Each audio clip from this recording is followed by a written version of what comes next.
लो जी दोस्तों मेरे भराओ अजीजो देख लो माशाअल्लाह जी साडे पिंड दे विच आया जी है कूड़ा चक्कण वाले दी फीस 1329 रुपये बिल आया जी। हाँ जी ये सानू एक गिफ्ट मिले बड़ा वड्डा जी ये सफाई भी करते हैं महकमा जितना भी है सानू ए सफाई देख लो जी ए सफाई की जी इन्होंने ए देख लो जी हर शै उत्थे पई है कोई शै नहीं कोई शै भी उदी हर शै पई है कोई सफाई नहीं हुई है 1329 रुपये सानू चक के फड़ाते हैं जी। ए देख लो जी ए सबूत है जी ए सबूत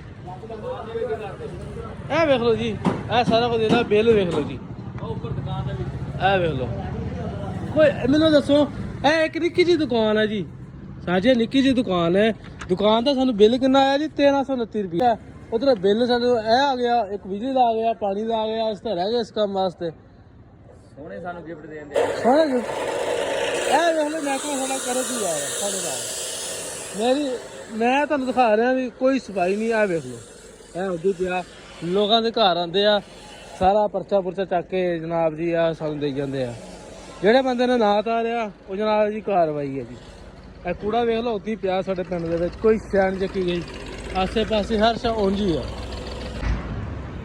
जी दोस्तों ਇਹ ਤੁਹਾਨੂੰ ਮੈਂ ਦਿਖਾ ਰਿਹਾ ਲਾਈਵ ਬਿਲਕੁਲ ਸਾਡੇ ਪਿੰਡਾਂ ਦੇ ਵਿੱਚ ਜਿਹੜੇ ਮਹਿਕਮਾ ਆਹ ਸਫਾਈ ਵਾਲਾ ਰੱਖਿਆ ਗਿਆ ਨਾ ਉਹਨਾਂ ਦੀ ਫੀਸ ਆਈ ਹੈ ਜੀ।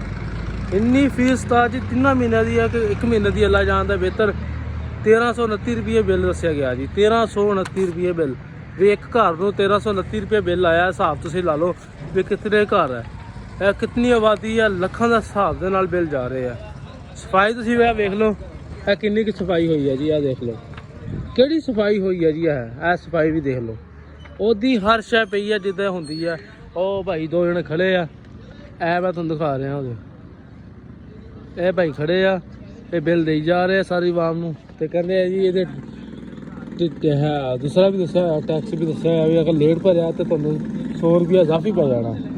ਦੱਸੋ ਬੰਦਾ ਜਾਵੇ ਤੇ ਜਾਵੇ।